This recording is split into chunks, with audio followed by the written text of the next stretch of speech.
ที่มามันบ่เป็นสิมาแต่งเรื่องกุเรื่องขึ้นมาเว้าเองคือการ FC โอนเงินให้ข่อยหั่นแหละโอนทิปหลอกทิปอันนั้นกระทิปอันนี้กระทิปพอเห็นคนอื่นได้ก็สร้างเรื่องว่าตัวเองได้เงินโอนได้เงินฝากถ้าบ่ได้ก็คือบ่ได้ถ้าได้ก็คือได้คือมาสร้างประเด็นเพื่ออย่างนั้นมันบ่แม่นสิได้ยอดวิว100 ล้านพันล้านคนเฮามักกับเบิ้งว่ามักกันแล้วเอามาสร้างประเด็นพอได้มีคอมเมนต์ว่าพอได้ว่าทำคลิปพอไม่ได้ลงทุนอย่าว่าไม่ได้ลงทุนคอยเติมอินเทอร์เน็ตนะบางเทื่ออันใบละ20 บาทนะได้แค่คลิปเดียวคอยประหยัดหนิย้อนยังบ่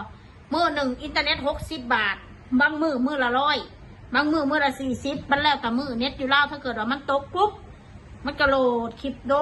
นเพื่อสิแล้วนะคะโหลดได้คลิปเดียวเท่านั้นแหละใบละ20 บาทเบิดเราต้องไปซื้อมาใหม่อีกมัน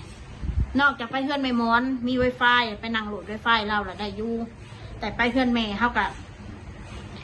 อยากไปก็ไปค่ะพออยากไปก็คือไปเลย คือมือคืนนี้ว่าคุณประเด็นมือคืนนี้ FC ก็ว่าคอยกับคนก็บ่ได้ว่ายังนอกบ้านดอกคนก็คือแต่ว่าคอยนะเว้าแล้วผัดข้าวพัวไปกินข้าวเว้าคักแน่ว่าสิบ่ให้เบาเผ็ดนะไปกินข้าวเฮือนแม่เฮือนนะโอ้ก็เว้าไปซื่อๆแล้วคอยเว้าอยากเบิ่งภูมิปัญญาของคนคอมเมนต์มันเป็นไปบ่ได้ดอกพัวคอยอยู่นี่ล่ะ